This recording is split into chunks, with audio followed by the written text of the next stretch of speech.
का संग करने से हमारे भीतर संसार की कामना उत्पन्न होती है, तो उससे क्रोध, लोभ इत्यादि तमाम बीमारियां।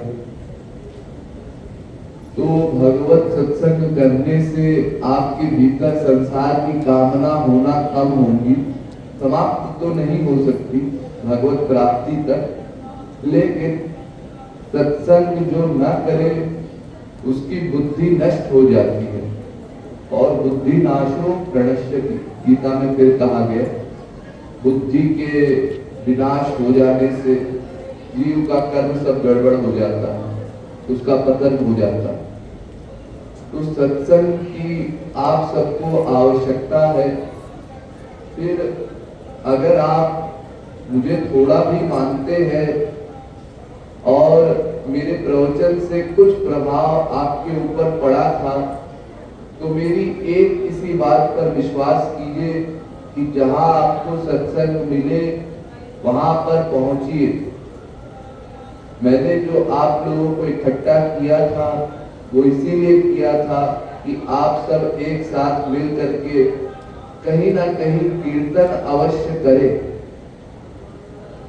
जगन्नाथ मंदिर में हर सप्ताह कीर्तन नहीं हो पाता, कुछ ना कुछ कार्यक्रम हो जाते हैं, तो अन्य स्थानों पर व्यवस्था की जाती है आप लोगों के लिए। आपको इसमें भाव बना करके सोचना है, जहां पर भी कीर्तन रखा जाए हम लोग पहुंच जाए। ये ना सोचे कि हमारे घर के पास अगर कीर्तन हो तभी हम जाएंगे।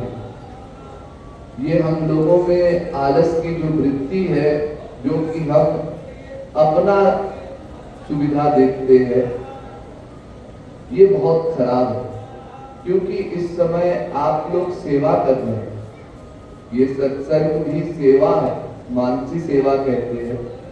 मन से हरि गुरु का संग करना, और मन का ही विषय मेन विषय है। इसी मन को भगवान में और गुरु में लगाना है। इसलिए जो थोड़ी बहुत गड़बड़ियां हम लोगों से हो रही है, मेरे आने से आप लोग सतर्क हो जाए, और कल का जो एक अंतिम दिन का सानिध्य आप लोगों को प्राप्त होगा मेरा, उसमें भी अवश्य आए। और जो नियम मैंने बताए थे कि मौन रह करके, आंख बंद करके, रूप ध्यान करते हुए आपको कीर्तन करना है, हरि गुरु के मिलन की व्याकुलता उत्पन्न करनी है, और साथ ही पुस्तक रखने की बात, अटेंडेंस अपना मार्क करने की बात, ये भी बहुत आवश्यक है। अटेंडेंस मार्क करने से होगा ये कि आप अपना निरीक्षण कर सकेंगे। जीव प्रतिदिन बहुत से अपराध किया करता है, किंतु जब आत्मनिरीक्षण करता है, सोने से पहले सोचता है आज हमने क्या क्या किया, क्या क्या सही किया, क्या क्या गलत किया, तब जा करके अपने संस्कारों को बदल सकता है, अपने कर्मों को सुधार सकता है। केवल ये सुन लेने से कि भक्ति करने से हमारा लाभ होगा, हम लोग भक्ति करने के लिए बाध्य नहीं हो जाएंगे, उसके लिए हमको क्रिया भी करनी होगी। शास्त्रों में बताया गया है, ज्ञान जन्यात् भवेत् इच्छा, इच्छा जन्यात् भवेत् कृति, कृति जन्यात् भवेत् चेष्टा, चेष्टा जन्यात् क्रियोच्यते। केवल ज्ञान हो जाने से लाभ नहीं होता, ज्ञान के बाद फिर उस ज्ञान को पूरा करने का सामान भी चाहिए, सामान के साथ साथ उसको करने की इच्छा भी चाहिए, इच्छा के साथ साथ फिर संकल्प भी चाहिए। कुछ भी हो जाए, चाहे प्राण चले जाए, हम तो भक्ति में लापरवाही नहीं करेंगे। फिर संकल्प के साथ साथ क्रिया भी चाहिए, तब वो वर्क ठीक ठीक हो सकता है। तो ऐसे ही केवल ये समझ लेना कि भक्ति करने से हमारा लाभ होगा, इससे हमारा काम नहीं बनेगा। जब तक आप बैठ करके साधना नहीं करते, 1-2 घंटा आपका मन संसार से विमुख नहीं होता, तब तक ये मत सोचिए कि हम किसी क्लास के भक्त हैं। वैसे तो जब तक श्री कृष्ण मिलन ना हो जाए, तब तक अपने आप को भक्त मानना ही नहीं चाहिए।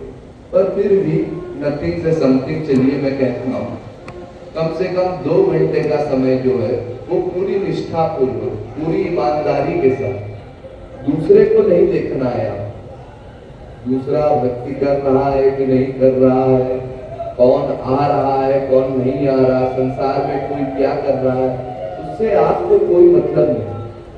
आपको अपना निरीक्षण करना है, हमारी स्थिति क्या है, हमारा कितनी देर मन लग रहा है श्री कृष्ण, और ये धीरे धीरे मन लगने का परसेंटेज बढ़ता है। अगर मन ना लगे तो निराश भी मत होइए, धीरे धीरे जब आप भक्ति करने लगेंगे तो अपने आप में बहुत से परिवर्तन आएंगे।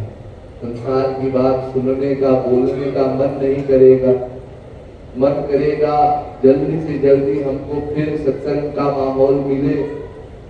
जितना आवश्यक है उतना ही संसार से आप सभी व्यवहार रखेंगे, और जितनी अशांति आप लोगों को हुआ करती थी, ये गड़बड़ है, ये गड़बड़ है, ऐसा है वैसा है, ये सब अशांति फिर मिट जाएगी।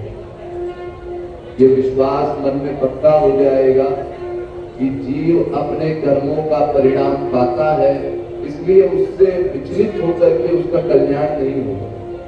उसका कल्याण है जब उसके मन का दृढ़ अटैचमेंट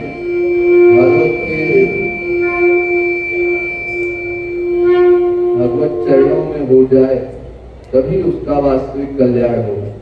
इसलिए कल आप सभी जब कीर्तन में आएंगे तो इन सब बातों का ध्यान रखेंगे। कीर्तन की पुस्तक भी आप लोग लेकर के आएंगे, और जिन्होंने राधे श्यामी अभी तक नहीं ली है वो राधे श्यामी लेकर के ओढ़ करके बैठेंगे, और सब लोग अपना अटेंडेंस याद से मार्क कर लें, क्योंकि मैं उस अटेंडेंस को देखूंगा, और जो नहीं आएगा उसके लिए मैं बहुत दुखी हो जाऊंगा। राधे राधे।